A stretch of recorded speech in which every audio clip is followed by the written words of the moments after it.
Olá, colega! Ontem eu recebi uma surpresa bastante agradável e hoje eu decidi compartilhar meus conhecimentos e alegria com todo mundo.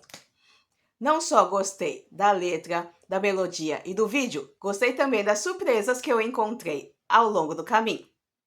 A canção se chama Vivir em Ti, da banda Oníria, e com a participação do vocalista da banda Redon, Andy Martinez. E para quem não sabe, eu acho que eu comentei isso somente uma vez, eu estudei latim. Eu sou bacharel em Língua e Literatura Latina e Língua e Literatura Portuguesa. Vamos começar pelo nome da banda, Oníria. Oníria, onírico, não tem mais nada que entender? Calma, minha gente, calma. Tanto o nome da banda como o termo onírico vem exatamente do mesmo lugar, Oneiroi. Oneiroi são os espíritos da noite. Eles são os filhos de Nyx. Nyx não é a deusa da noite, mas ela é a noite propriamente dita. São personagens que fazem parte mais do mundo da literatura que da mitologia grega. Eles podem ser encontrados tanto na Odisseia como na Ilíada de Homero, mas também na Teogonia de Hesíodo e na Metamorfose de Ovídio. Os nomes mais comuns que se encontra são Morfeu, Phantasus, Icelus e Fobetur. E no livro Metamorfoses de Ovídio, encontramos a descrição desses personagens. Eu vou ler um trecho que eu traduzi. Metamorfoses de Ovídio, livro 11, a partir dos versos 592. E padre... É pai, gente, desculpa. De uma população de seus 1000 filhos, desperta o artista e imitador da figura, Morfeus. Não há outro com mais destreza. Representa o caminho, o aspecto e o som da fala, o qual acrescenta palavras, vestes e as coisas mais corriqueiras. Mas aqui imita apenas o homem, e nomina a outro para que seja a fera, o pavão, o longo corpo da serpente, mais conhecido como Fobetur, e também o terceiro de diversa arte, Phantasus. Ele transita pelo solo rochoso, pela água do mar, pelas grandes árvores, por qualquer ente vazio e astuciosamente por todas as coisas. Uns costumam mostrar seus rostos a reis e comandantes durante a noite, outros enganam o povo e a plebe. Oneiroi, como eu já disse, é em grego. O correspondente em latim é somnia. Em português é traduzido como oneiros e no espanhol é traduzido como oniros. E agora vamos ao tema do vídeo. Nesta canção, um casal sofre por ter sido separado por Thanatos. O YouTube não gosta que eu pronuncie a palavra que está relacionada a esta figura que eu vou colocar aqui do lado, tá bom? Thanatos não é o deus da... Thanatos é a morte em si mesma. E como os oneiros, ele também é filho de Nyx, irmão de Hypnos, sono. E já nos primeiros 2 segundos da canção, vemos que o personagem representado por Andy tem na mão um medalhão. E nesse medalhão está escrito o famoso termo Memento Mori. A tradução mais comum que eu encontrei para Memento Mori é lembre que você está. Mas na verdade, literalmente, não é isso que está escrito. Em Memento Mori não há nenhum verbo no imperativo e também não está conjugado na segunda pessoa do singular e nem no tempo futuro. Na verdade, nem sequer a própria palavra memento existe no dicionário. Eu simplesmente tirei a conclusão de que memento simplesmente foi transformada ao longo do tempo. A sua forma original seria meminem, meminentes, que vem do verbo defectivo memini, meminice. Então seria meminento, que se transformaria em memnento, e, por fim, memento. E o termo mori. Mori é o infinitivo do verbo depoente morior, que significa perecer. Então, eu concluí que a tradução mais aproximada seria para lembrar do fato de. E como é um termo que está sempre escrito em placas ou em lápides, eu complementaria com isto está aqui para lembrar do fato de. E eu acredito que também podemos entender esse termo como lembrança da mãe. E no conceito do vídeo, eu acredito que esse objeto que ele segura não está aí para ele.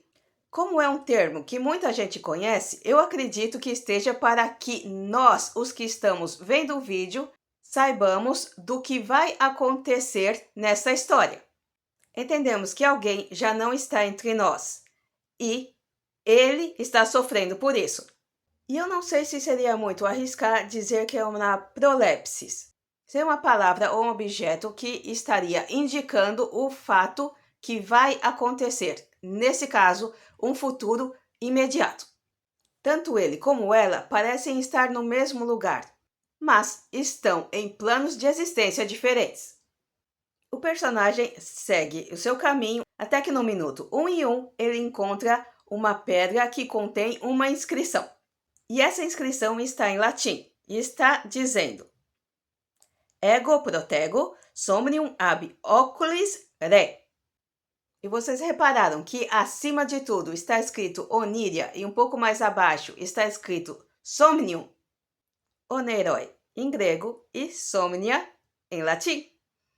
E nesta frase, protego, protere seria ocultar, dissimular. Somnium seria o objeto direto, significa sonho. Ab seria a preposição do ablativo, que corresponde ao nosso advérbio. E também em ablativo, oculis, re. Re significam muitas coisas, mas nesse caso, no caso desta frase, ele está unido ao termo oculis, que é ablativo do substantivo óculos, olho. Assim sendo, eu traduzi como eu me oculto em um sonho, através de uma visão. E abaixo desta frase está um símbolo. Ele continua sua caminhada como se estivesse buscando uma maneira de entrar em contato com ela. E ele consegue fazer isso. Ele encontra um pingente que tem o mesmo símbolo que estava gravado na pedra.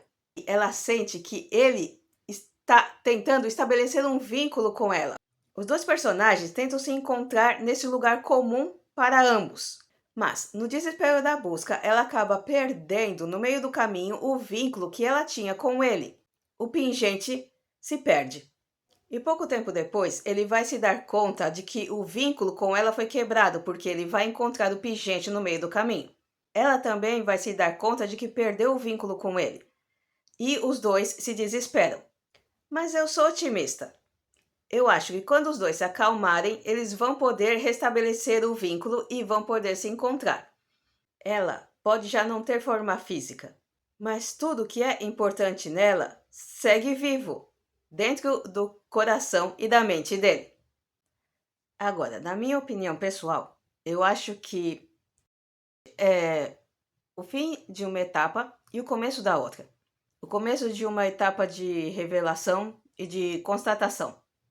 Onde nós nos damos conta do que realmente a pessoa que amamos representa para nós. Nos damos conta de que realmente valorizávamos nessa pessoa. E todas essas lembranças vão sempre estar com a gente. O verdadeiro amor é imortal. O verdadeiro amor está nas coisas que os olhos não podem ver. E por isso eu também penso, não aceite uma pessoa que não queira estar contigo na riqueza e na pobreza, na saúde e na doença, na juventude e na velhice. Porque estar com alguém simplesmente porque você tem medo de ficar sozinho vai acabar exatamente em solidão. Não aceite outra pessoa que não queira estar contigo nessa vida e na outra. Esse tema do amor que supera as barreiras da morte também podemos encontrar no mito de Orfeu e Eurídice, no livro A Divina Comédia de Dante Alighieri, num filme protagonizado por Robin Williams, nesse daqui, Em um livro que também tem a sua versão cinematográfica, Lovely Bones. E creio que o mais recente que encontrei está em uma série animada que se chama Blood of Zeus. E esse amor idealizado está representado por Serafim e Gorgó. E isso é tudo que eu tinha para comentar da canção Bibirenti, da banda Oníria. Eu espero que você tenha gostado, aprendido alguma coisa e até a próxima! E abaixo, quando se a cabra... A cabra?